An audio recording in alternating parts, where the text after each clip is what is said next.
behalf of the Balkan Trust for Democracy, a project of the German Marshall Fund of the United States, I welcome you all to this event.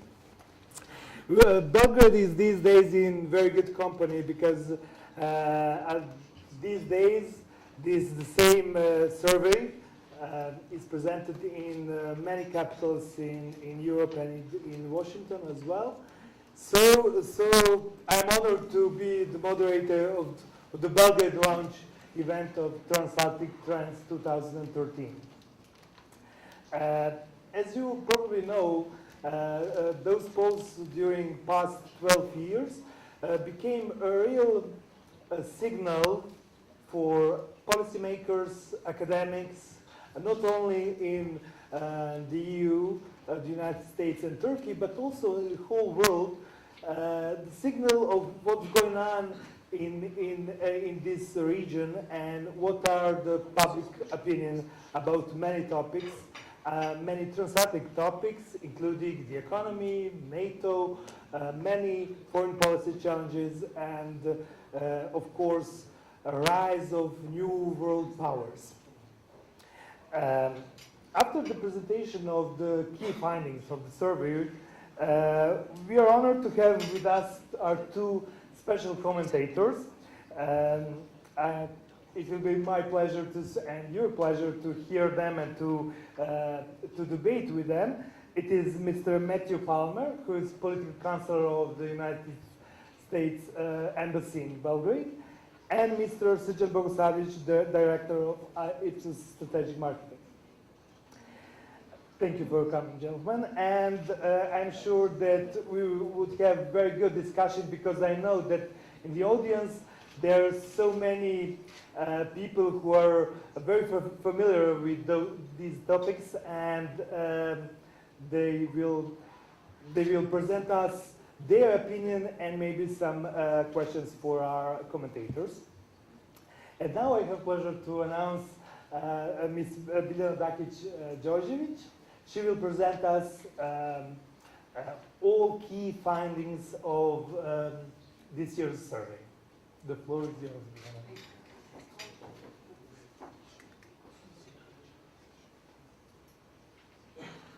Good afternoon, everyone. I would like also to use the opportunity to welcome you on behalf of the German Marshall Fund of the United States and its Belgrade representative office, the Balkan Trust for Democracy. As Nenad has mentioned previously, the Transatlantic Trends is a survey which is being presented in a number of capitals throughout the world where GMF has its presence and its offices. So actually yesterday was the official launch date of the survey results. However, due to our strategic partnership with the Belgrade Security Forum and our partners here in the Balkans, we wanted to align these two events and also have the opportunity and pleasure to present to you and to discuss with you the latest findings of the survey, which has been taking place or has been done in United States, in Turkey, and in 11 countries of the European Union, namely France, Germany, Italy, the Netherlands, Poland, Portugal, Romania, Slovakia, Sweden, and Spain. We will present the key findings, which basically can be the indicator of the main trends in a number of key areas of interest for the German Marshall Fund and of the Compagnia di San Paolo, who are the partners in organizing this survey with the support of their partners throughout Europe. What is important here to note is that already you can find on the Transatlantic Trends website not only the key findings report that I hope you have all received now, but also if somebody is interested more professionally, a top-line data on all of the questions, as well as a specific feature of this year country summaries report for each of the countries that has been participating in the survey. So with no further ado, I would like to continue with presentation of the survey. So as I mentioned, the German Marshall Fund and Compagnia di San Paolo are the partners in this effort, and here's the list. I'm here's the list of the partners who have been engaged and provided very important support. In terms of methodology, and I will be very brief here, we have a specialist among our ranks, Mr. Srđan Bogosavljević. This is the 12th annual survey of the public opinion, and TNS Opinion is the survey company. Here are the number of countries that I've already mentioned, and the survey was conducted via computer-assisted telephone interviews, and in several countries, namely Poland, Slovakia, Romania, and Turkey, also with the use of face-to-face interviews. It's based on a representative sample, and the survey or the fieldwork actually took place in June between the 3rd and the 27th. Turkey had to have a prolonged period due to events there, and the survey was finally completed there in July. And there's a standard margin of error in terms of correct results. What are the key findings, the key trends that have been surveyed this year or concluded? That the transatlantic majorities are still supporting the global burden sharing, but that they also more increasingly look to have a more independent approach, and basically more in the EU in the US than in the EU. That the military intervention in Syria remains increasingly unpopular. What would be important to mention here is the fact that, as you may have noticed, the poll actually took place before the events with the use of chemical weapons. So, I mean, in terms of the data that was cool. That NATO is still considered the essential alliance, and mainly when asked why, because citizens of Europe and of the US consider it a community of democracies. What's important in this survey this year was that the issues of mobility and migration were included in the mainstream survey, and on the whole, citizens assess the immigration as beneficial to their societies. A separate section is on Turkey, and as you may see, there are some varying views there. So these are basically the 5 key areas that the survey has looked more closely into. The transatlantic relations and global views, the questions of economic crisis and its impact on the European and American societies, the transatlantic security issues, as I mentioned, mobility, migration, and integration, how it's perceived, and then the separate part on Turkey. I'm multitasking here, I'm sorry. The first slide shows us the different inclinations in the US and in Europe, the desire in the US for EU leadership and the European desire for US leadership. And as we can see, the majority of citizens from both sides of the Atlantic supports each other and supports the stronger leadership of the countries in the world affairs. This is a trend question, so ever since the survey was established in 2002, it has been constantly repeated, and the key issue is the question of the burden sharing here. The majority of Europeans, 55%, would like to see a strong US leadership. And you can see basically a plateau in the last couple of years, which basically aligns with the years of the Obama administration. The levels of support were somewhat lower during the Bush era. However, there's a decline from the US side, and even though still the majority of 57% of citizens of the US is inclined to see stronger EU leadership, it's been going down. Within Europe, there are strong differences. Something that you can't really see here, but you can find more in the detailed report and top-line data, is that European countries themselves are quite divided on this issue. So those that show the majority of support for the US leadership are more or less expectedly United Kingdom, 65%, the Netherlands, 64%, Germany, 63%, Sweden, 62%. The lowest being in Turkey, 21%. What is the future of the US and EU partnership? The survey has tried to establish whether these two should take a more independent approach, whether the relations should remain the same as they are now, or whether they should come closer together. This is also a question that has been asked for a number of years, since 2004, and the trending of staying the same remains about the same. In European Union currently it's 25%, which is up 9 points since 2008. In the US it's at 30%, which is up 11 points since 2008.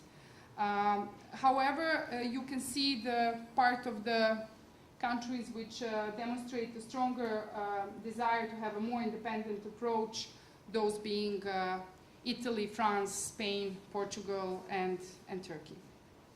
Again, in terms of the attitudes, June was the time when we had a situation with the spying allegations and the Snowden affair, so maybe that has also, to an extent, influenced the results.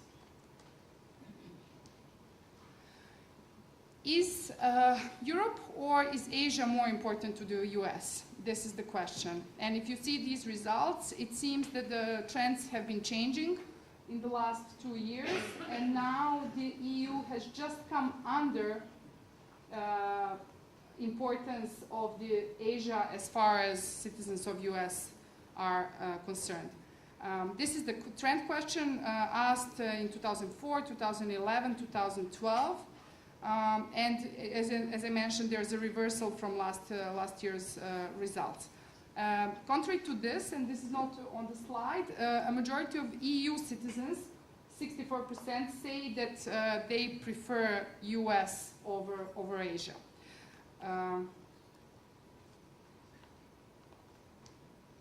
When asked about the issue of China alone, so Asia meant also other countries,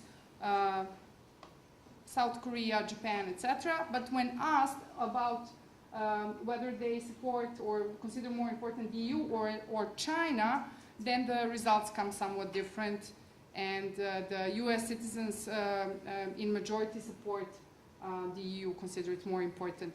Situation is similar in Europe. It's 71% support for US over China.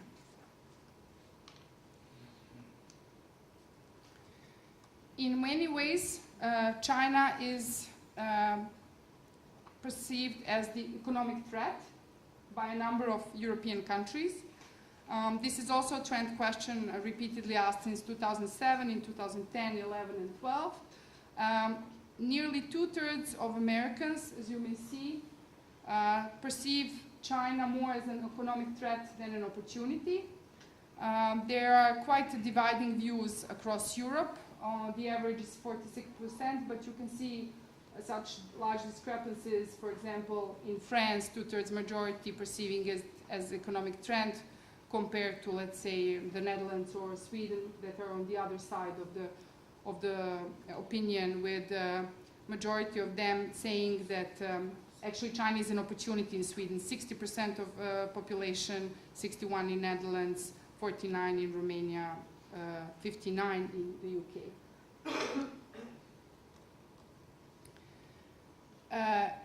In slight contrary to this, the emerging economies across the world, so India, Brazil, Indonesia, are more perceived as an opportunity. So they're not seen as a threat, unlike China. Number of crisis countries, be it Portugal, Spain, Italy, they're more likely to see China as a threat than an opportunity. This is a new question in terms of contrasting these two together. This is asked for the first time about the emerging economies, and actually there's an agreement on both sides of the Atlantic, and they're perceived as the opportunity. The 48% of US citizens that participated assesses emerging economies as opportunity and as many as 64 in the EU.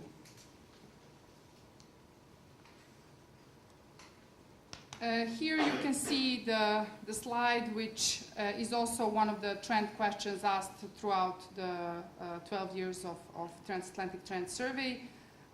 This year it's new for China. Last year it was, since 2012, it was asked for Russia.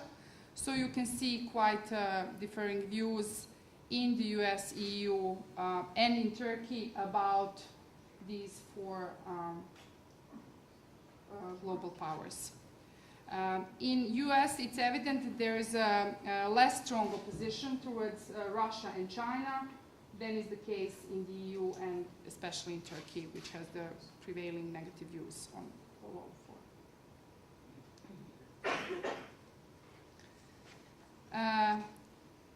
Again, the US and the EU are rated higher than China and Russia in these countries, and you can see that the prevailing, what is interesting here is that in the US you have a strong support for its own leadership and not so much for the EU, whereas in the EU you have pretty much the same results and levels of support when it comes to US and European leadership.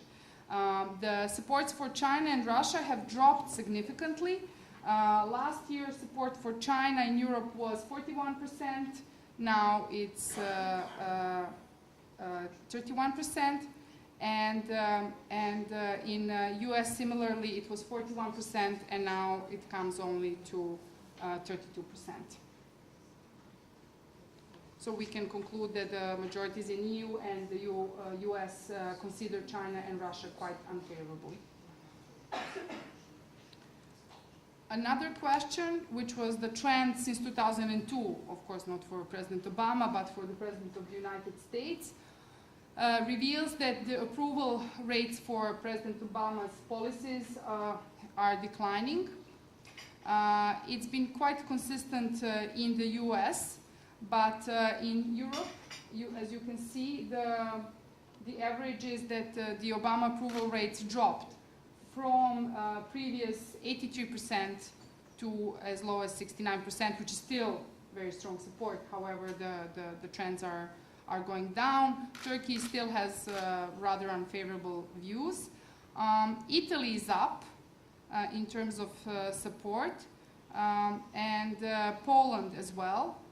Most other countries show a decline in support.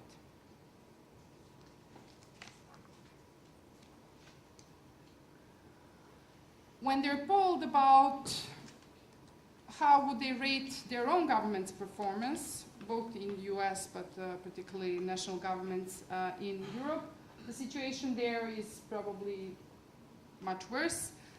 Basically, throughout all of the European countries where the survey took place, except for Netherlands and Germany, the support levels for their own national governments have dropped. This is particularly true in the case of France, where it dropped from 66% to 45%. Here. And in Portugal, of course, where it came from 55% to 40%. Spain also has a drop of 11 points from 38 to current 29. One should note that also in the US the drop is evident. It's as much as 13% to current 41%. So this concludes the first chapter on transatlantic relationship and global views, and now we come to the series of questions related to the impact of the economic crisis.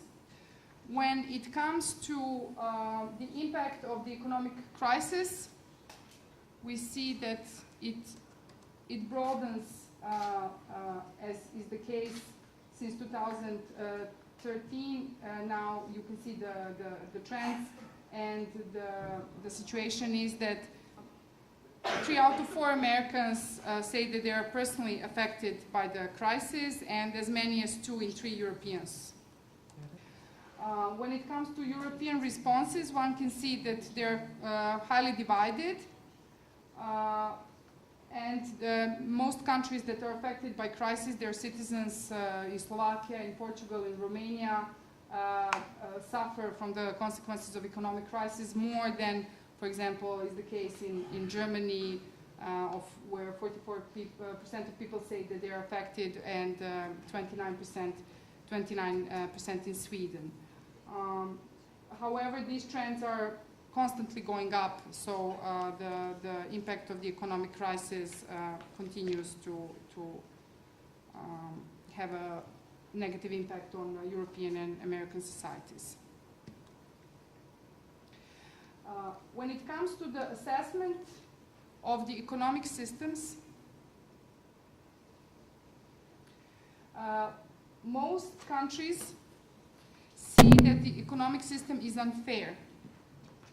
4 in 5 Europeans, so the 82%, consider on average the European economies to give more favor to some than to others. The situation in the US is somewhat less, 68%, but that's still a 2/3 majority. That's especially the situation in countries really affected by the crisis, like Italy, Portugal, and Spain, when it's 9 out of 10 people saying that the current system is unfair.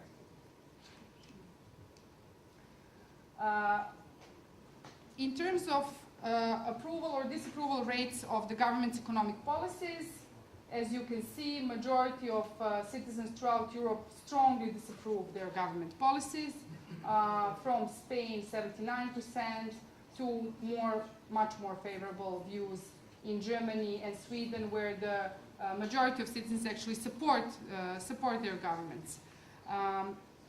The largest increase in disapproval from 2012 is in France, where it's up 17% from last year's survey, the levels of disapproval.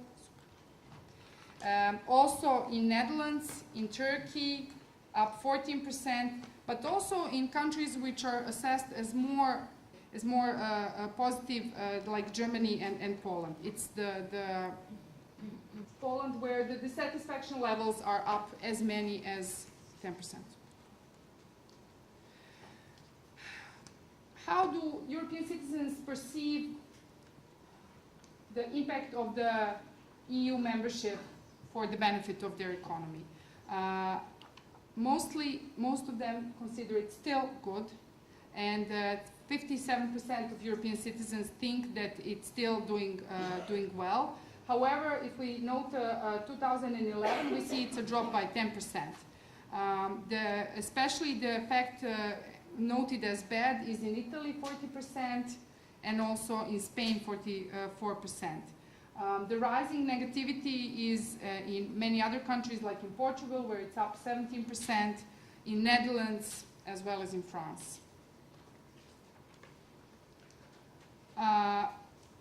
While EU membership is still assessed as good, the effect of the euro on national economies is, maybe expectedly, increasingly seen as bad. This is the question that has been in the Transatlantic Trend Survey since 2010, and only 1/3 of Europeans consider the impact of euro common currency as beneficial for their own economy.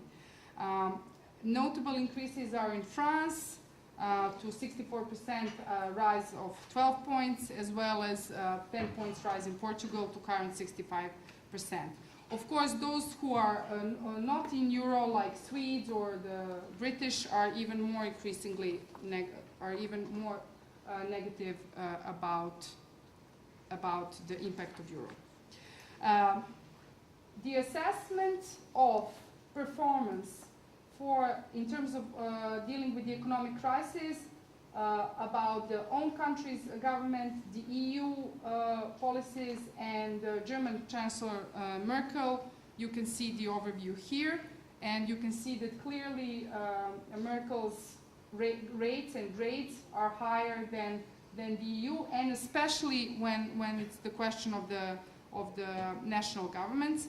And this is especially the case, for example, in France, in Netherlands. You can see these very large discrepancies between the assessment of their own government's policies and Germany's Chancellor actions. This is not so much the case in other countries like Turkey or Portugal. Germany, of course, assesses all of those quite highly with main support for their Chancellor. This closes the second one. The transatlantic security is the third section, and this is something which has been this year, of course, mainly shadowed by the situation in Syria, Iran, and the threat of nuclear weapons, also related to North Korea, the cumbersome process of transitions in many countries. Also, one of the new questions was the legitimacy of the use of drones in warfare, where you can see a little bit later there are quite some differences in views. NATO is still viewed as essential, and you can see a plateau of support, which is basically converging in US and the EU. I mean, hardly any differences in opinions. The case in Turkey, being the NATO member with least levels of support for the alliance, is somewhat different. There are certain differences across the countries. For example, in Slovakia, the support is down by 7%. Also in the Netherlands and UK is one of the highest levels of support, overall 2/3 majority. So the situations are quite different. When asked why they consider NATO as essential, as mentioned in the intro, it's basically because it's perceived as the community of democracies. There's a broad agreement on this on both sides of the Atlantic. When asked why not, there are diverging views, and mainly the background of those is that the countries want to have a more independent approach. The issues of Syria's crisis have been on the front pages for many, many months. However, there's a broad agreement that there should not be a clear-cut intervention in Syria, and the trends, as you see, are such that the opposition to Syrian intervention is higher in 2013 than in 2012 in all countries. What's interesting here, you can't really see it, but is also the question that the margin of those who don't know, don't have the attitude, or refuse to answer has narrowed down. So it's now between 2 and 9% across the countries. Used to be double digits. This is a new question. The MENA countries. And whether the citizens of Europe and the US preferred democracy or stability in those. And you can see that Italy, Sweden, and Spain have the highest preference of the EU countries for democracy over stability, while on the other hand you have Slovakia, Poland, and Romania. In US, it's pretty much equal in terms of support to both. This is another new question of starting this year, the use of drones, the legitimacy of the use of drones. And you can see the sharp divide here. You can see that there's over 2/3 majority support for the use of drones in the US, whereas the EU average is 41% only, and mainly in favor in countries like UK and France, and very much opposed to some other countries like Spain and Italy.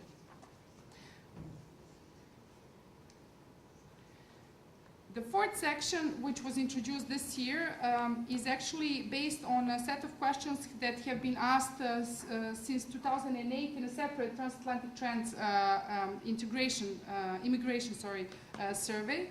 And now they have found their way to the mainstream of the survey. However, one should know that probably also for that reason, the questions are also, or the responses may differ a bit, because this survey is dominated by the issues of security, global views, economics, etc. Immigration is perceived more of a problem throughout the countries. And you see the difference in opinions, for example, in the United Kingdom, compared to, let's say, Germany and Sweden. Germany and Sweden are also the two OECD countries that have the most open migration policies, so that may also affect general opinions about this. Citizens are also mostly concerned about the illegal immigration, so those who are working or staying in the country without the permission of the national governments. And basically, there's a sharp difference in support or concern about legal and illegal immigrants. You can see that as low as 29% on the EU average and 25% on the US. In the US are concerned about legal immigration, whereas the percentages for illegal immigration are much higher. This is particularly true, for example, in France, where it went from 59% concern to 71% current in 2 years' time. In Germany, also from 56% to 72%. 9 points rise also in concern in the UK to current 80%, etc. Now, an illustrative data that shows that all countries overestimate the number of their immigrants. So the orange is the estimate, and the blue lines are the actual population. And you see probably that in the US and Portugal and Turkey, those discrepancies are the highest, which of course puts the challenge to the policy that one should more precisely define the migration policies and the actions related. Also, in overall, citizens consider that their governments, national governments, are poorly managing the immigration issues, and especially in US, for example, it's the 2/3 majority. The percentages are somewhat lower for the EU average, but if you see issues in Italy and Spain or even UK, you can see that there are negative trends there. Also in Spain, 9% rise in disapproval since 2011, and also in France, 7% in the last 2 years. This is something which resonates very much with some of the local problems here. Immigration is, in most countries surveyed, perceived as problem. This is, of course, not the case in more developed and less crisis-affected ones like Germany, US, Sweden, Netherlands, but if you look at the southern part of the continent, the results are quite staggering. When asked whether they believe that the immigrants are integrating well, basically there's overall support for that, especially for the second generation, both in the EU and the US. But French, for example, don't agree. 53% of them consider that the people are immigrating poorly. Also, the increasing trends are in countries that I previously mentioned have good immigration policies like Sweden and Germany. What is the economic impact of immigration? You can see here different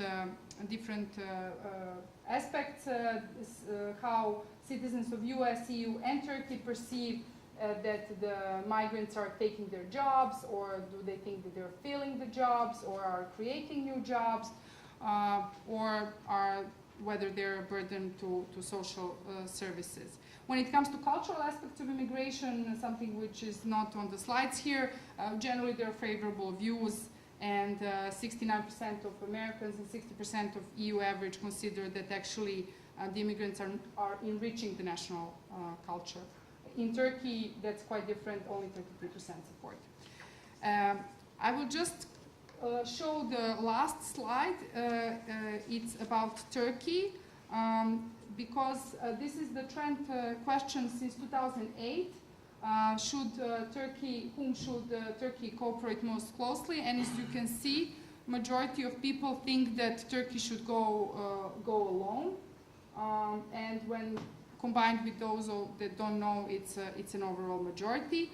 One should also mention that in the survey, Turkey turned out to be the only country that wants to increase defense spending, and also it seems to be increasingly less affected by the crisis. To come back to the key findings, these are some of the conclusions that were also noted at the beginning of the survey. And I hope that they will prove to be a good basis for discussion. Again, one can find more data, or rather all data that's been released now on the Transatlantic Trends website, and to follow through them. Thank you very much for your excellent presentation. Laptop has died, but she's alive for worker. There's so many information. I read that report, and I know that there's so many data that you need some time to process everything. I hope that we will try through this discussion with our commentators and with your comments and questions to explain all aspects, or at least some aspects of this whole story. Mr. Palmer, what are your first impression about those findings? Is there any surprise for you? Well, first of all, I'd like to thank Biljana and you all for inviting me today, and Nenad, thank you for the kind introduction. I'm not only a consumer of the information from the German Marshall Fund, I'm a big fan. This is an organization that's been contributing to the global conversation for years. It's one that we support. It's one that a role that we welcome, and we're grateful that you continue to play the role that you do. It's also a pleasure to be here for really what is the first session of the Belgrade Security Forum, and I know it's the first session because the room is full, and you're all paying attention. So it's a particular pleasure for me to be here today. I am here under conditions that diplomats, as a rule, find horrifying, which is on the record. Those are the three least favorite words for any diplomat in any set of circumstances. So you're going to have to forgive me if I'm significantly less interesting than I otherwise might be. For a politician, you know, the cardinal sin is to be caught analyzing the electorate in front of the electorate, right? You never want to do that as a politician. It's never good for you. It can only get you in trouble. For a diplomat, you never want to be caught analyzing politics or geopolitics in public. You can do it in private. We all do it in private. In public, when a diplomat does that, it's called news. News is bad. Don't make news. So with all due respect... News are good for me. With all due respect, rather than focusing in on the particular findings of this assessment or particular data sets that are here, I think what I'd really like to do is talk a little bit about the transatlantic relationship as I see it and I've experienced it. And then, you know, through Q&A, we could talk about some more specific stuff that's of interest to you. In particular, what I think I'd like to do is offer some reassurance about what I see as the canard, that the U.S. is somehow losing interest in Europe, that we have a new BFF in East Asia, and our attention in some way has shifted away from Europe and the transatlantic relationship and towards East Asia, and that there's somehow a zero-sum relationship in this, that the more attention we pay to East Asia, the less attention we can pay to Europe, and somehow Europe has slipped in importance to the United States. And I want to assure you all that from our perspective is not at all true and not at all accurate. The transatlantic relationship remains vital to the interests of the United States. It remains vital on its own as a conversation, as central to the global conversation about security, about global affairs, about the future of the planet and the future of humanity. And maybe a couple of, if you'll bear with me, stories, which diplomats love, to illustrate this. And I'll tell you about my own experiences in Cyprus. When I was there just before, during, and after Cyprus joined the European Union. And when I was in Cyprus, I would go, you know, regularly to meet with officials from the government of Cyprus, the Ministry of Foreign Affairs, and other agencies. And we would talk about Cyprus. That's what we discussed. They even have a word, to Kypriako in Greek. It means the Cyprus issue. That the issue's been around for that long. And it was the dominant issue in Cyprus. It's what we talked about. It was the theme of every conversation. And we're moving up closer and closer to the date where Cyprus is going to join the European Union. And I would say to my counterparts in the Ministry of Foreign Affairs, you better be ready, because the day after tomorrow, I'm going to come to you and I'm going to want to talk about outer space and penguins and Burma. And they look at me like, what? Why would you want to talk to us about outer space? We're Cyprus. We want to talk about Cyprus. Like, no. You're about to become a member of the European Union, and what we talk about with the European Union, what we engage on with the European Union is limitless. There are no set agendas. There's no fixed agendas.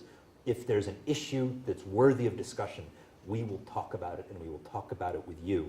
And the expectation is going to be that you, as a member of the European Union, now as a full member of the transatlantic relationship, NATO aside, but as a member of the European Union, will be ready and prepared to discuss this with us and to have positions on Burma and the Great Lakes and, I don't know, tidal waves, whatever else it might be that we want to talk to you about.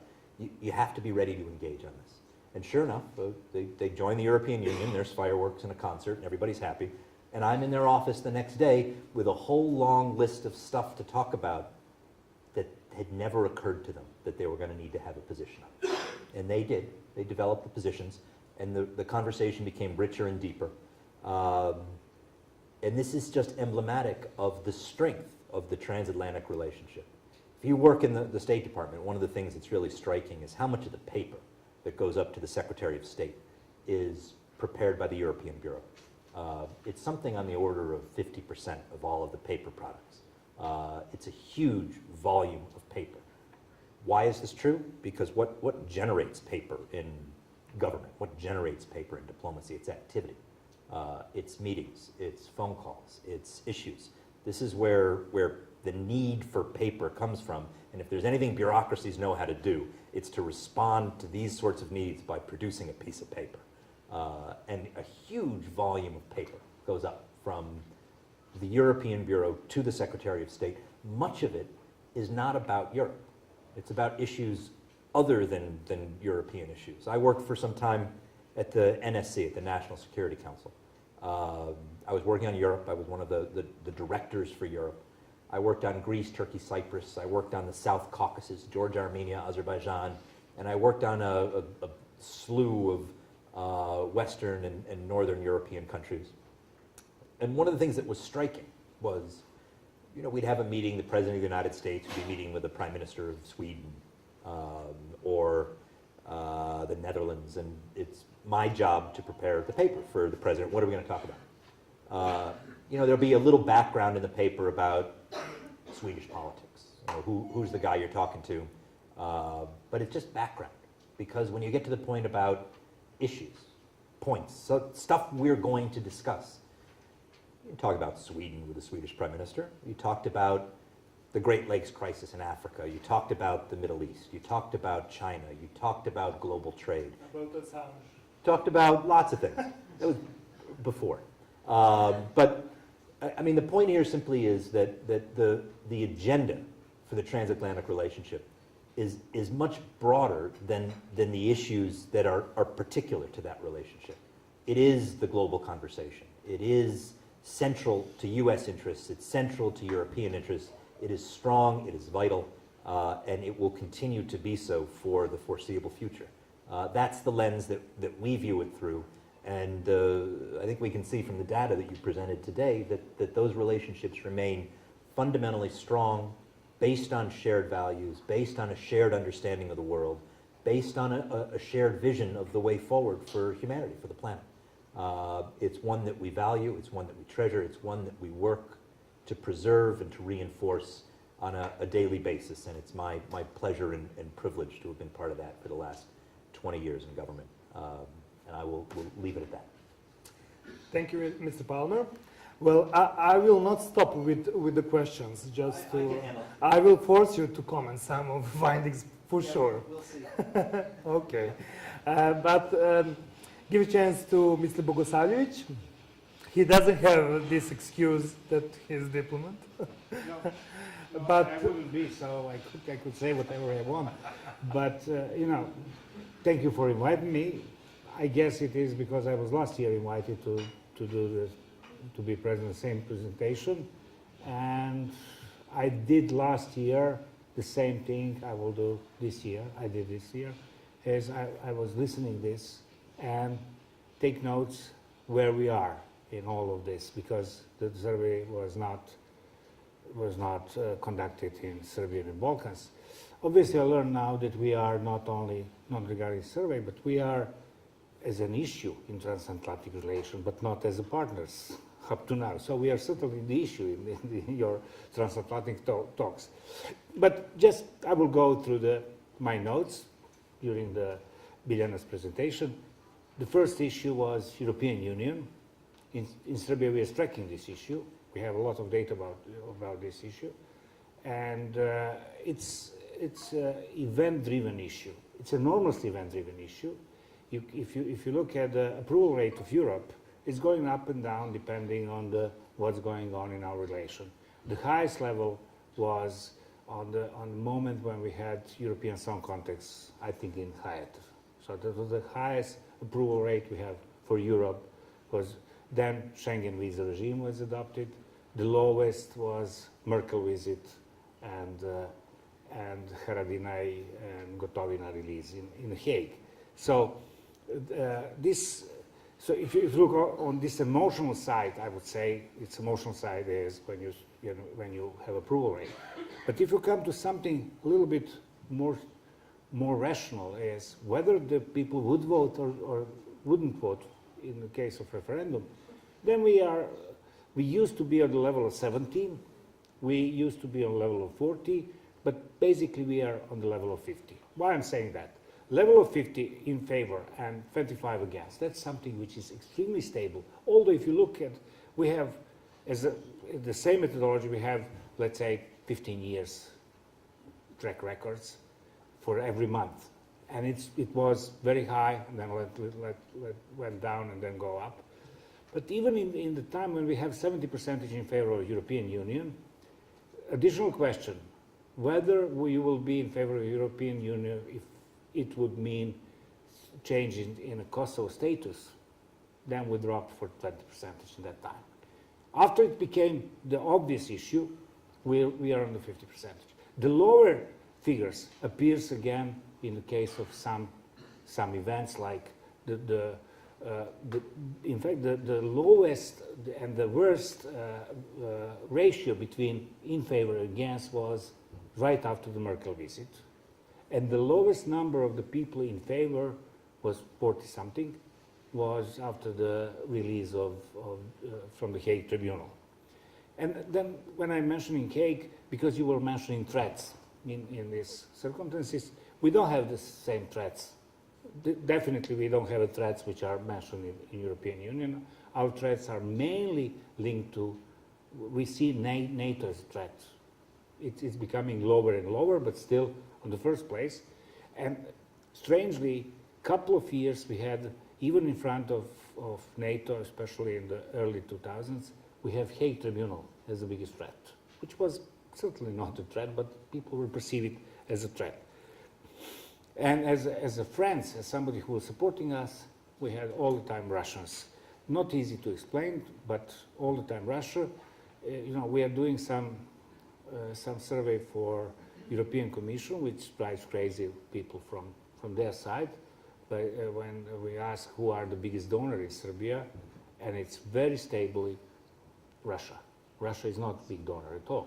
But anyway, it's a perception of friendship. It's not a donor at all. No. Big donor. No, it's not a donor. And then, maybe strangely, maybe not, but ex-Yugoslav countries are always seen as potential for cooperation in any case. NATO is like European Union, but much lower numbers. So approval rate of NATO is extremely low. I would say 80% negative. And in fact, the problem which can be seen as a good sign, because we have two negatives, very much negative and to some extent negative.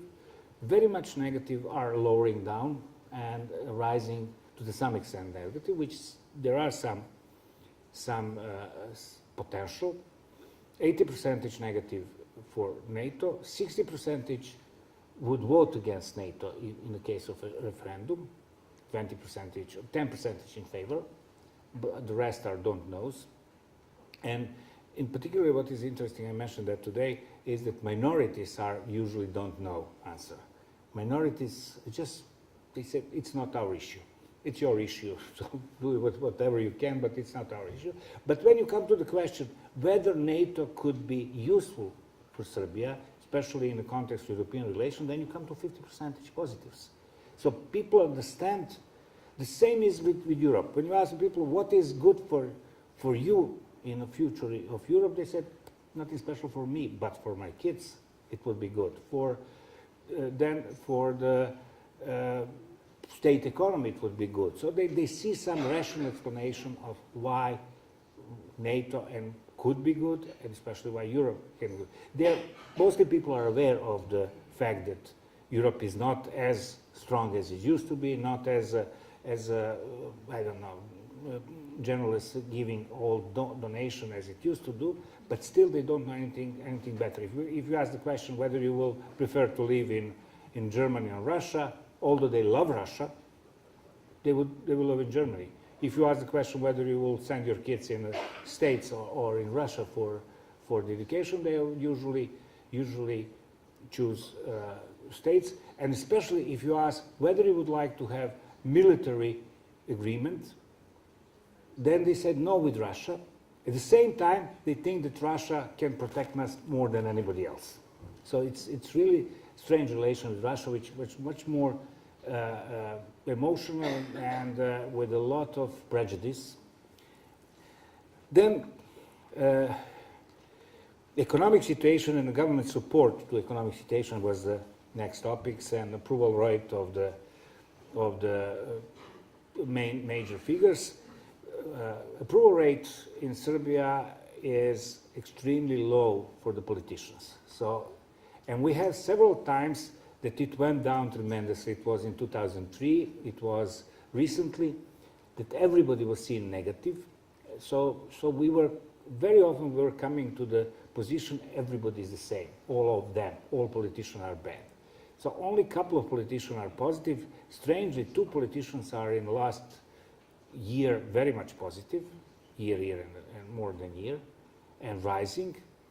They have something in common, Aleksandar Vučić and Dragan Marković Palma. They're both very positive, and in fact they're both managing to present that they deliver what they promise.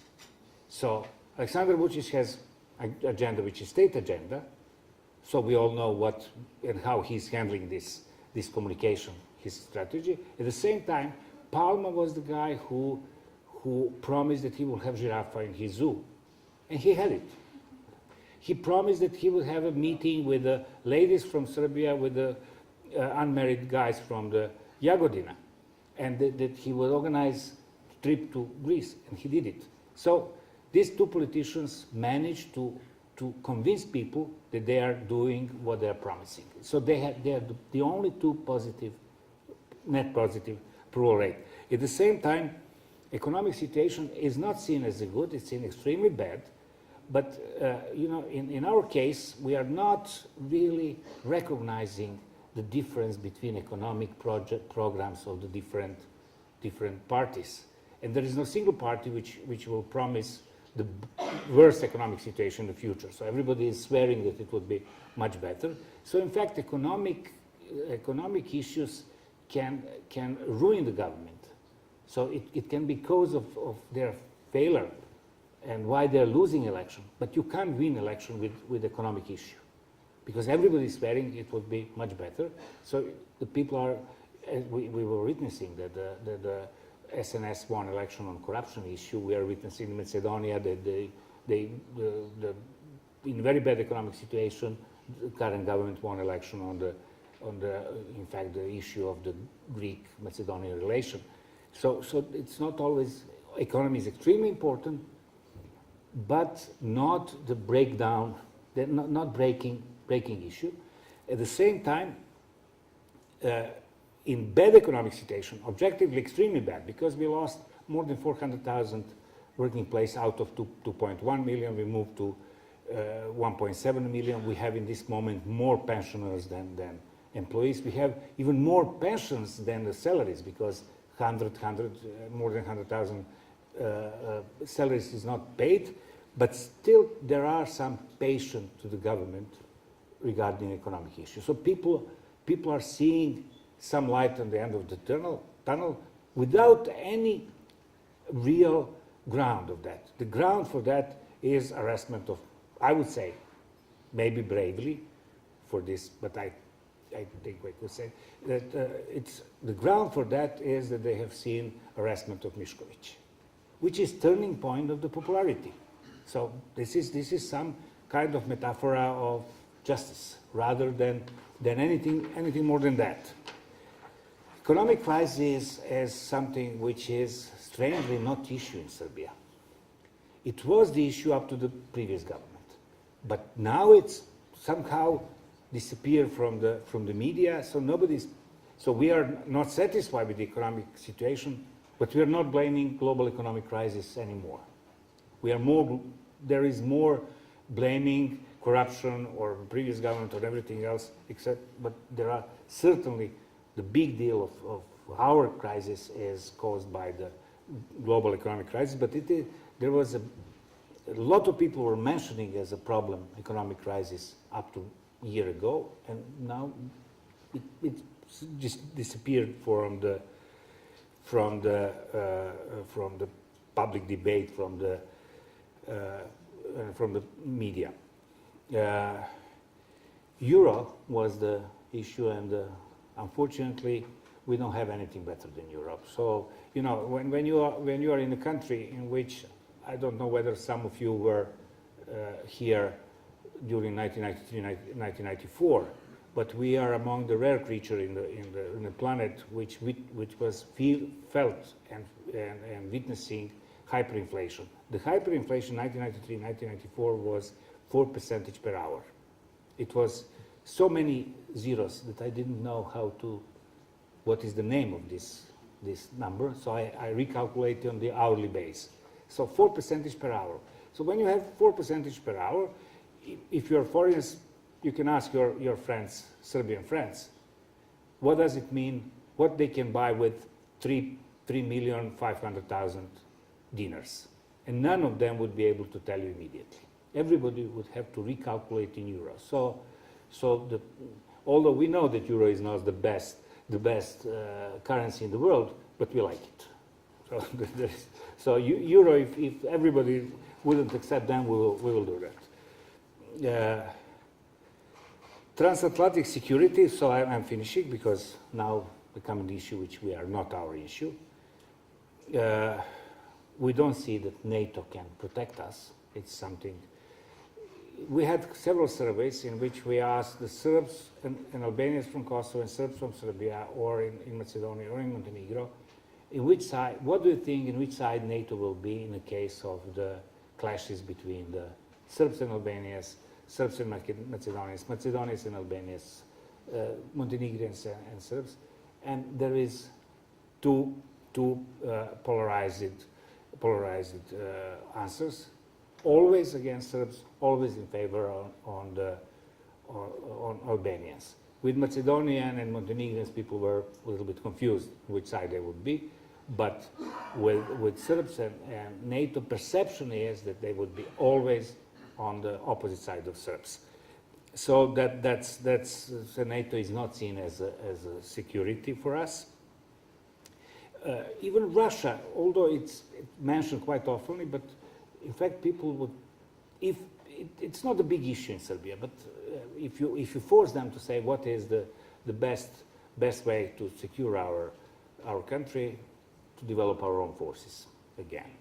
So, and I will finish that now. This my intervention or whatever with the last part of migration and mobility and integration of that. It sounds strange, but we are net positive country with immigrants, not as would most of people would think that lot of people going out of the country, not a lot of people going in the country. No, it's first of all, emigrating from Serbia is not easy. Nobody would accept us, so it's really difficult. So I know that in Canada we have the enormous number of the highly educated people, but it is, you know, Vuk Drašković once said 300,000 young educated people. Serbia doesn't have 300,000 young educated people because one generation is 70,000. It used to be, in my generation, it used to be 150,000. Now it's 70,000 newborn babies yearly, even less. So if you have one generation 70,000, 10 generations are young, so 700,000, 20% is educated, is 140, out of which 300,000 is in abroad, and so it's impossible. We don't have a lot of immigrants, and we have a lot of immigrants in a very strange pattern, because the way how we are giving the citizenship to refugees is very creative. So it's not clear pattern. Not after some years they will certainly become the Serbian citizens. So they are becoming and becoming each year. A lot of them are becoming citizens, which are on the balance sheet becoming migration, positive migration within the country. So the integration is the issue for us as well, but not in the completely different pattern of the Western Europe. So that's something which I have seen related to your presentation from Serbian point of view, and the Serbian data. And I'm here if there will be some additional Thank questions. you very much. Unlike Serbian domestic situation where politicians give promises and deliver results, I want to return to the situation in the United States. We heard President Obama, he gave promise to punish Syrian regime, but on the other side, at the moment, that is not the fact. And on the other side, we saw the fact that Americans and European citizens are strongly against military intervention. How do you comment that? How do you think that it is starting to be very hard to get public support for not only intervention in Syria, but on military interventions in the world at all? There was clearly a lot of skepticism in the United States, in Europe, as to whether military intervention in Syria of any kind was going to make things better. There was that skepticism on the part of publics, and I think that is undeniable. I also think, though, that what we have before us in Syria is an opportunity to pursue very seriously efforts to force the government of Syria to surrender chemical weapons, to provide access, to provide opportunities for verification, to ensure that Syria has in fact disarmed itself of chemical weapons, and that that's something that can be made transparent, accountability can be established, verification can be conducted. This is ongoing, it's moving very quickly, but our hope is that we'll be able to reach an understanding of all of the relevant parties to put this mechanism in place to disarm Syria and the Syrian regime of chemical weapons, and the world will be a better place for it. In the terms of transatlantic relations, it seems that there is some kind of trouble, that it is not so good relations, because we saw since intervention in Libya that kind of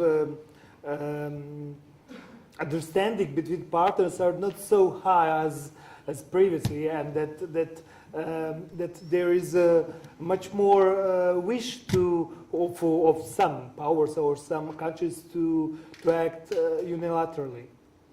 I'm not sure that I would share that assessment. I mean, Libya was a transatlantic operation, right? I mean, it was done collectively by the United States and key actors from the European side. In terms of Syria, I think there was a notable lack of enthusiasm for intervention, not simply in Europe, but also in the United States. I think where we are is in a position where there is an opportunity on the table to make progress in addressing the threat posed by Syrian chemical weapons without that direct military intervention.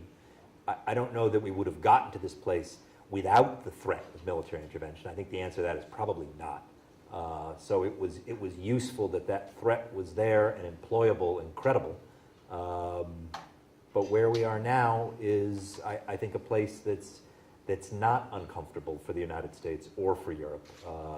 That it is an opportunity to achieve the desired end state, to eliminate the threat posed by chemical weapons in Syria through an agreed negotiated process, with the threat of force behind that as an enabler.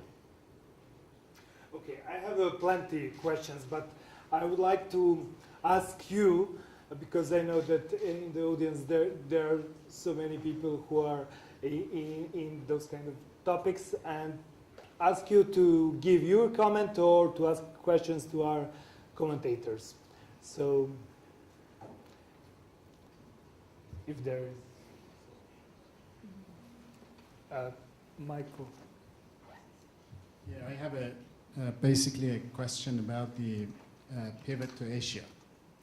I think pivot to Asia, as far as Europe is concerned, that might not be, separation between US and EU. Because if EU decides to join US in East Asia, then it becomes more like an integration, a new model of regionalism, in which the United States is there, Europe is there, East Asia is there, and some other countries. Then the case that whether China will be out or in, I think the next generation of China will decide on that matter. So because next generation in China, once they are the leaders of China, we do not know that how they are going to respond in terms of this globalization and the issues which are the integration of ideas or whatever it is. So this is one trend, and that one trend in the data that you've showed clearly, I think, is within this line. And the second one is that there are difficulties and problems with the economic crisis. So broadening of the economic crisis, the thinking of the people, expectation of the people, and there is another one. So my question is that what happens? Because after the information technology revolution, we have, other than the industrial dimension, another dimension added, which is social dimension. So those people or those countries who are joined with the United States in this new regionalism, they have common values to some extent. And they have under the pressure of economic crisis. And those countries who are out, they are rich in terms of the social dimension and the initiative and creation of new ideas. So how would be the balancing of these two parts together? I don't know whether any of the panelists would like to respond, if I'm correctly characterizing the issue.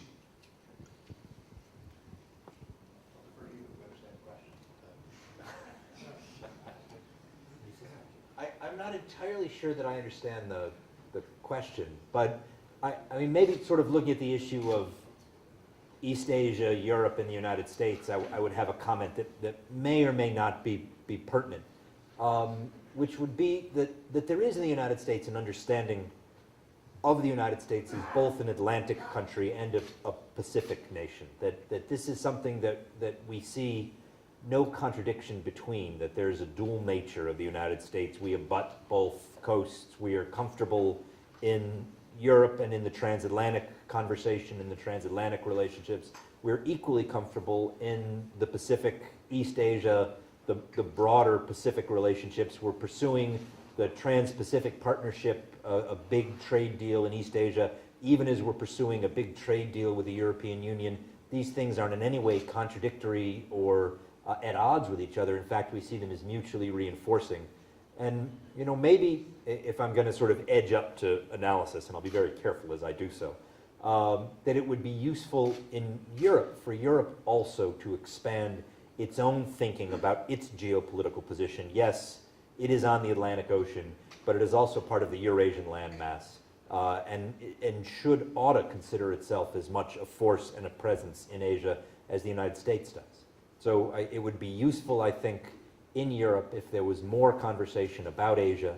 It would be useful if in Asia there was more conversation about Europe. When I go to Asia, which I do frequently, I'm actually at least as much an Asianist as I am a Europeanist. When I go to Asia, we don't talk that much about Europe, and that's unfortunate. I would like Europe to be more present, more active, more involved in Asia. I think that would be good for us, it'd be good for Europe, it'd be good for Asia, it'd be good for the global community. Thank you. Was that relevant? Was that on point? And the issue is that the social dimension was missing here. I said that, you know, once we are in the post-1990s and we have the information technology revolution, then we are faced with two different dimensions. Industrial dimension, which is the same as the one which was in this industrial revolution. And the second one is the social dimension, the self-fashioning, how people characterize their own identity. Probably economic crisis has something to do with this. And then if the core of the new regionalism is there, and the social problem is there, and then the dynamic for the social dimension is out, how can we balance these two in such a way that the new regionalism would be sufficiently prosperous? It's an interesting question. It's not one that I entirely understand. Needs more time, probably. A lady over there. Hi, my name is Milada Vahudova, and I have a question for Mr. Bogosavljević, sorry. My name is hard too. I'm sort of looking at Serbian political parties and how they've changed their positions over time. And if you look at the sort of narrative about Serbia from Washington or Brussels, there's kind of a miracle has happened, right? The SNS has come in and changed the narrative on both the EU and on Kosovo, even though we were told just a couple years ago that, you know, the Serbian voters would not stand for an agreement with Kosovo and that they were still very suspicious of the EU. So my question for you, you addressed the EU support and you indicated that the support for integration is strong among Serbian voters, generally speaking, and stable. But how do you see the support on Kosovo? I mean, Vučić seems to have moved quite a few people from sort of hostility to an agreement to at least weak support for an agreement. Do you think that's durable? And do you think that given disappointments on corruption, which are sure to come, he's going to be able to keep his current levels of support? Hopefully that's a question you can understand, if not answer. Yeah. Okay, I understand the question. So, well, we are going a little bit out of this transatlantic relation and our position in it, but I will try to be brief so we can discuss afterwards that.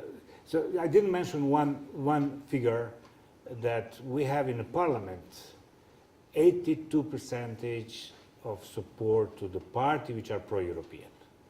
So we don't have even more. It's about 90 in this moment. So in fact, the major shift was the moment when we had traditional pro-European party in the parliament, and their voters are traditional pro-European and ready to accept a lot of things in which will go in this line, meaning Kosovo as well. So finding some solution on Kosovo, whatever would be the solution.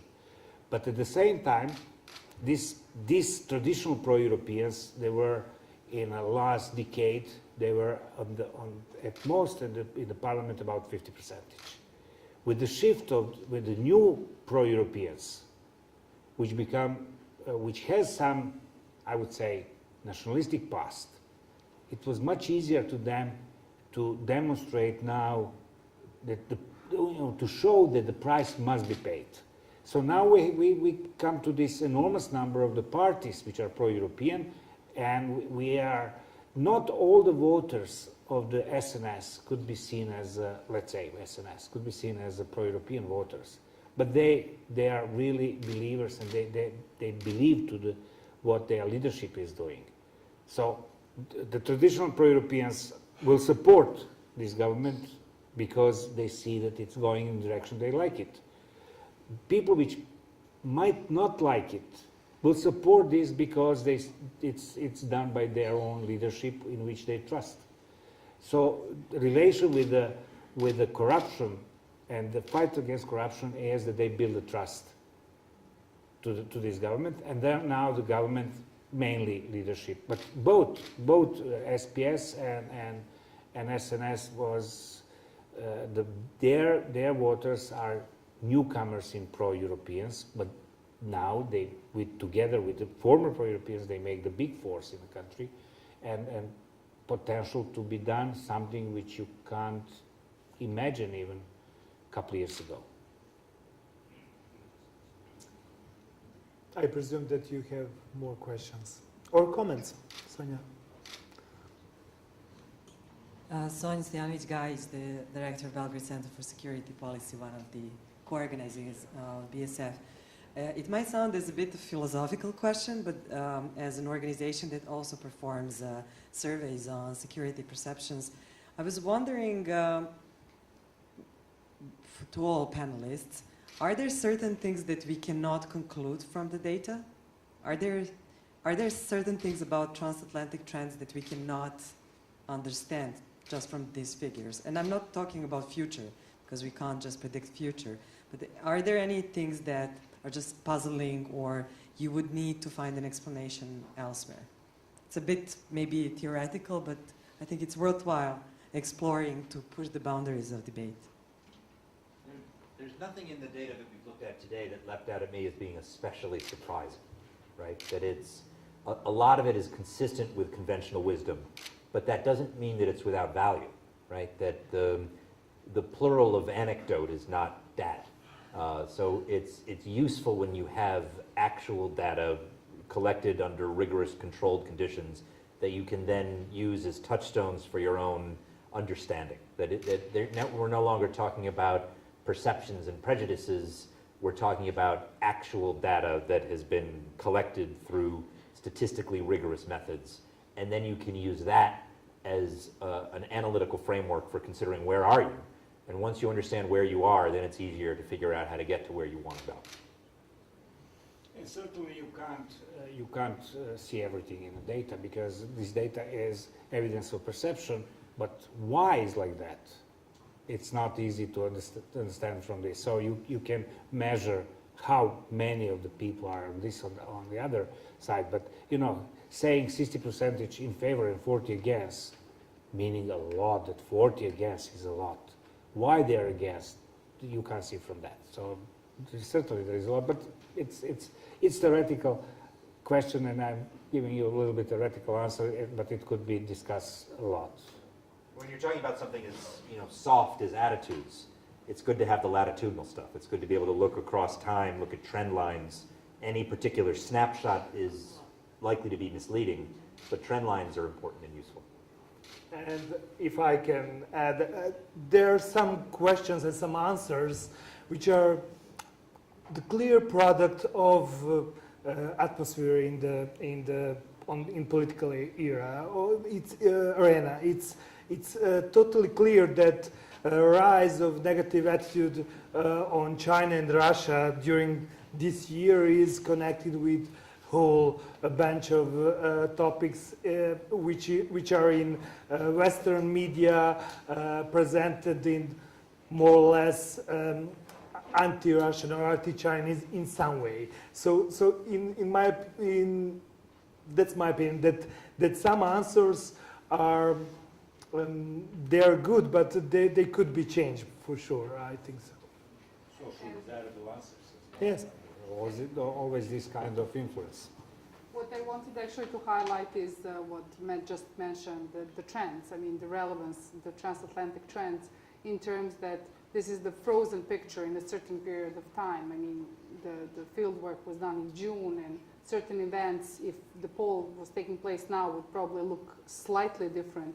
But during the presentation, I tried to highlight some of the very sharp increases or drops within only 2 years span, especially in terms of support to or distrust towards national governments. So basically, looking at the continuum is something which I would hope gives more. And this is useful because you ask the same questions every year. Of course, of course. Yes. My name is Karimi from Iran. I would like to pose a question relevant to this question.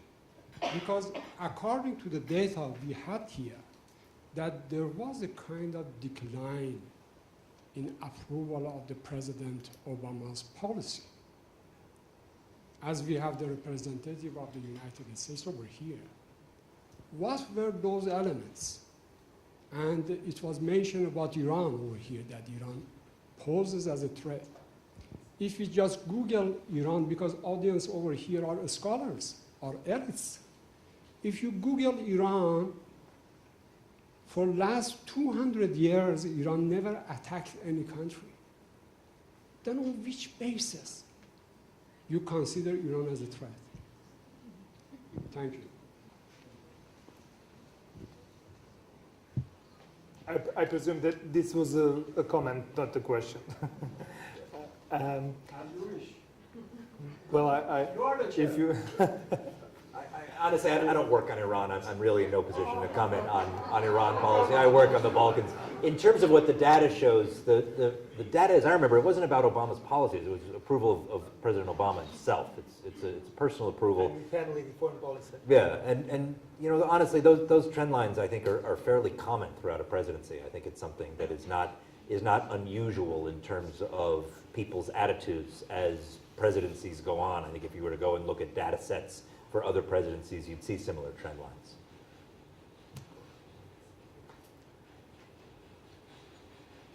I presume that that's it. Well, we have more time, so you have a chance to torture American diplomats. So use it, or there. I'm kidding, of course. Thank you. I'm Gerald Stang with the EU Institute for Security Studies in Paris. I got a quick question about Turkey. And Turkey seems like an outlier on quite a few things there, and is a reason that it's looked at as a separate chapter. And I was wondering if you could speak both about, from the American and I guess from a local Balkan perspective, on reacting to Turkey's anxiousness to go its own way on certain things. Just a general question, and the response perhaps to Turkish attitudes, to relatively negative attitudes towards both EU and American leadership in the world. Thank you. Turkey is a big country. Turkey is changing quickly. Turkey is a very dynamic place. Turkey is in a neighborhood that is a different kind of neighborhood than many of the other people from other countries in Europe that are answering the same questions. So it's not terribly surprising that you get different answers from Turkey, statistically significant different answers from the Turkish public than you will from other European publics. And again, I think if you look over time, those differences are fairly consistent in terms of why the Turkish public has different answers than other publics. Again, I leave that up to Turkey experts and to analysts of Turkey to respond to that. I really don't.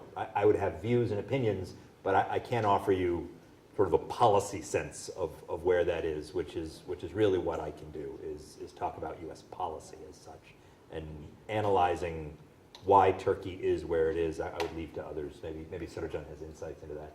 Not really. So I think we should go to another. Thank you. One more question, and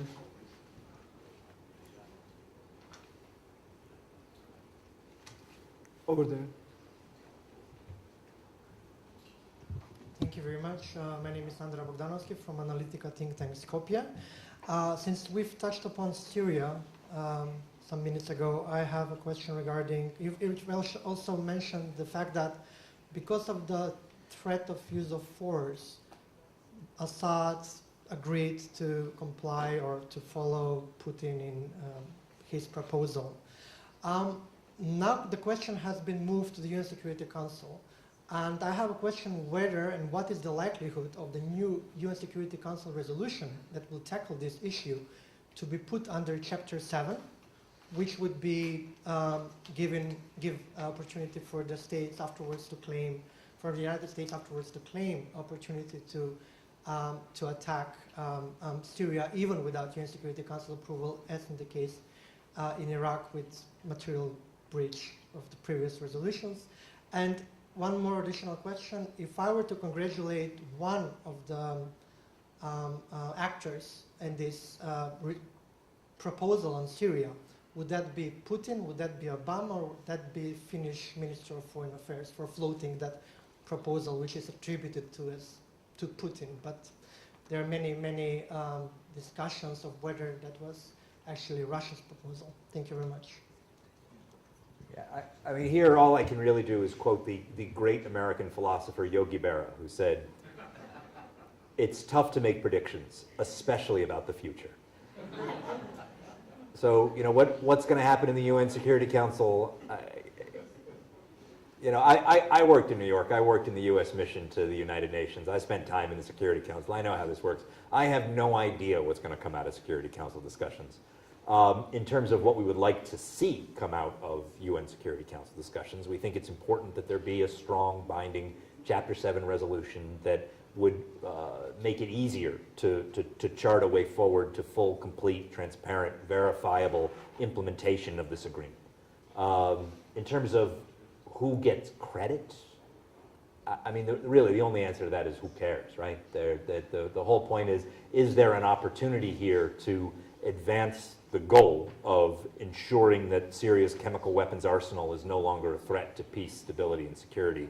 And we don't actually keep score like it was, I don't know, like a baseball game. Maybe it won't be bad to remember another quote from our friend Đorđević, saying that in Serbia, past is much more unpredictable than the future. Totally true. It's true. And this way. Okay, one more question, please.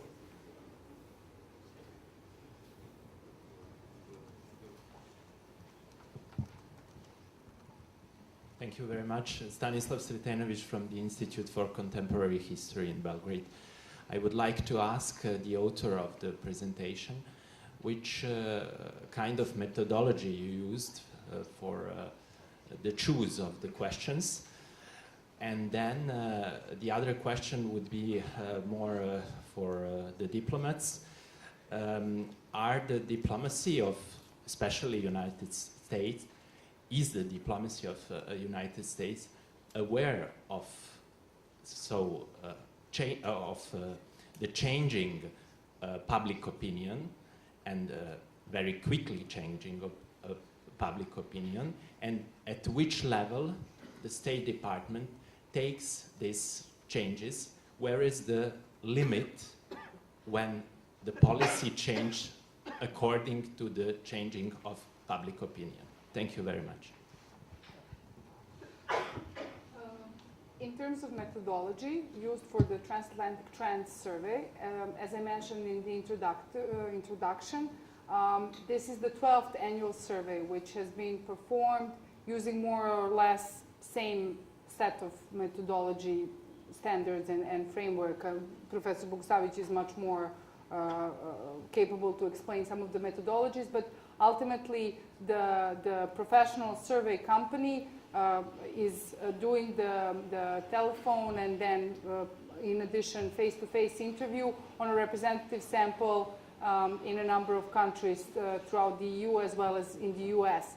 In 2002, when the survey started, there were 6 EU countries involved, and that number has been on the rise ever since. Last year, actually, there were one more country included on the EU side, that was Bulgaria. And also the survey was performed in Russia last year, which was not the case this year, so you had some additional data to compare and to follow. But the choice of Turkey, I think, this year is obvious in terms of its internal situation as well as the external threats and attitudes that these generate within Turkey. So basically, it's a similar set of standards. Also, as I mentioned, this migration set of questions found its way into the mainstream survey. The transatlantic team of the German Marshall Fund, led by Constanze Stelzenmiller in Berlin, basically worked on both sides of the Atlantic to collect data and to prepare this report, which is in front of you. Much more data in detail and in offering ability to opportunity for comparison is available online, as well as in contact with people from the GMF that are directly focused on this, from Constance to Josh Schreiner to a number of others. But you can find much more information on the website. And it's good to just clear up the situation that none of the authors are here. So we don't have authors here. Yeah. Authors are, it is commissioned by the German Marshall Fund, polling agency, which is one of the top polling agencies, did it. And based on what they are asked, they provide the questionnaire, which is approved by the German Marshall Fund, and then did it in a standard way. There is nothing particularly interesting in sense of methodology. This is one of the most standard methodology used for that. In terms of the interplay, the interaction between public opinion and policy, that's actually a relatively easy and straightforward answer. That, one of the great things about working in a democracy is that there is an established mechanism for taking public opinion into account in the formation of policy. It's called an election. And ultimately, I work for politicians, right? I work for elected officials. I work for Barack Obama. He's the President of the United States. He was elected by the American public on the basis of the programs and policies that he put forward to the American public in a very long, torturous campaign in which no stone was left unturned. As we move forward in implementing policies and crafting responses to challenges, do we pay attention to what people think of? I mean, of course we pay attention to it. But the ultimate mechanism for accountability, in which your government, which the American government is held to account by the American public for the policies that it advocates and the policies that it elects and the policies that it implements, is the electoral process. We have one every 2 years, and you can kind of track the response of the American public to the performance of the government through the outcomes of the elections. Okay, one more question over there. Thank you. My name is Angelusha Marina from Pristina Council on Foreign Relations. Thank you, Biljana, for a very interesting presentation. My question is more out of curiosity to Ipsos, to Mr. Bogosavljević. You mentioned that in case there was a question in the survey, in case of conflict between Serbs and Albanians would prevail, or along these lines. I'm just curious. I'm always curious to know how perceptions are formed, but in this case, I just wonder, is it because of the media? I don't know, media pushing for this kind of a perception. I mean, Albanians are not known to have won many wars, so I just wonder, where did this come from? Or was there a sub-question that would trigger this kind of, just out of curiosity? Thank you. When you measure something on public opinion, it doesn't mean that you understand where it comes from. That is something which we already discussed a little bit. But I think this is obvious. It's the track record is like that. That most of the people will say that because, Serbia was bombed because of Kosovo. So that's the final outcome. Unfortunately, NATO never admitted they won the war. So we don't know what is the outcome of this war finally. But the result is very clear. Serbia was bombed because they did something nasty in Kosovo. What they did in Kosovo is not really well known in Serbia, and it's something which tends to be forgotten. It's obviously people understand that it was not good for them, so they tend to forget it, and it will, as time is passing, there is we did quite a lot of surveys and studies on the perception of the truth. They don't like it, this truth. Nobody likes this truth, so the perception of this truth will disappear by the time just a general picture, and this general picture is clear. In the case of real clashes, NATO was on the opposite side, and that's why people. I'm speculating because the survey gives you only this perception that the NATO would be always on the side of the opposite side of Serbs, but we can speculate why it come from. Please, Michael. Already warning me not to provocate. Jelena Milic, Center for Atlantic Studies. I know it's always tempting to grill U.S. diplomats, in particular Matthew, but can I grill you, Nenad, as a contributor to Politika Daily? Thank you. I mentioned that I love you, yeah. I know that. Nenad, I know that you are here in a different capacity, but I really can't resist. I mean, most of us who are interested in Serbian internal affairs either sneak peek or are out of the closet and gain it from tabloids. But when it comes to global affairs, we still kind of rely or read Politika, and it brings some kind of responsibility. And could you subscribe to last week's thread line of the news on the cover page of Politika, which will, and I paraphrase now, like, Putin gave a moral lecture to Obama. Obama was totally defeated by Putin. What a move by Putin, you know, against the United States. We should look at it.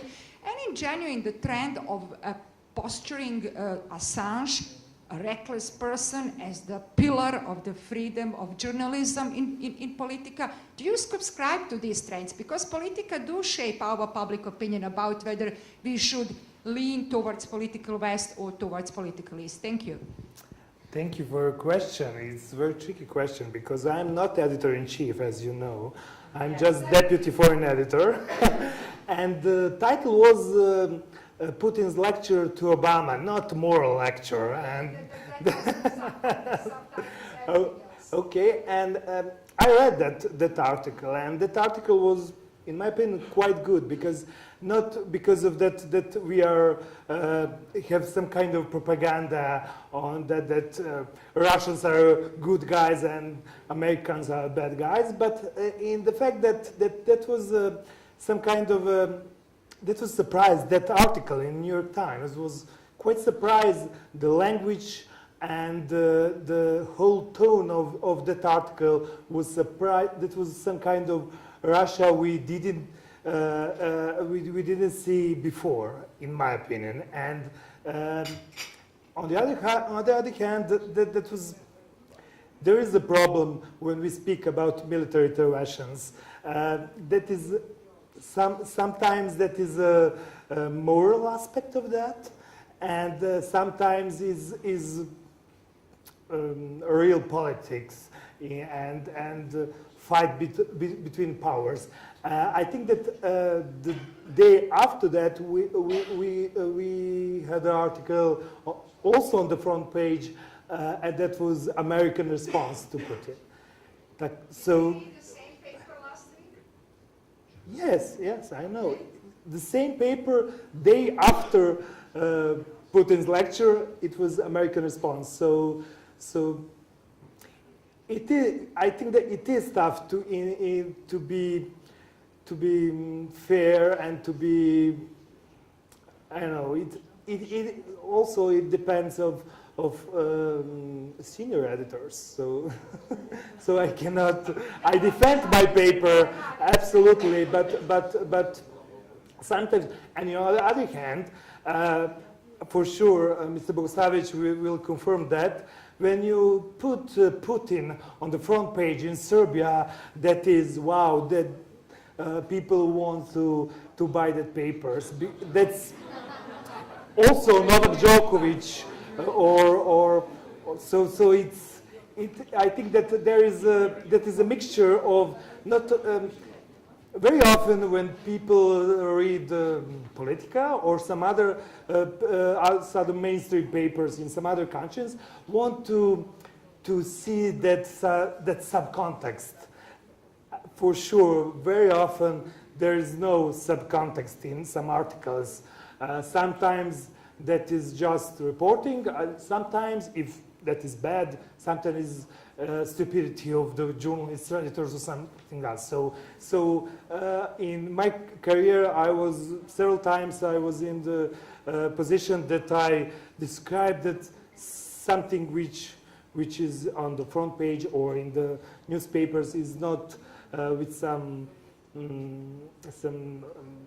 bad intention in the paper. So I think that I helped you a bit. So if there is no more questions, I would like to ask our commentators to maybe some closing remarks, or you said more than you liked. I would say the coffee would be good for the closing. Of course. For the closing remarks, I would like to thank to all of you and to Balkan Trust for Democracy and German Marshall Fund for launching this Transatlantic Trends here in Belgrade and for organizing this event. And I'm sure that we will continue with the debate at the reception organized by the Belgrade Security Forum. Thank you for your attention. Thank you. It was fun.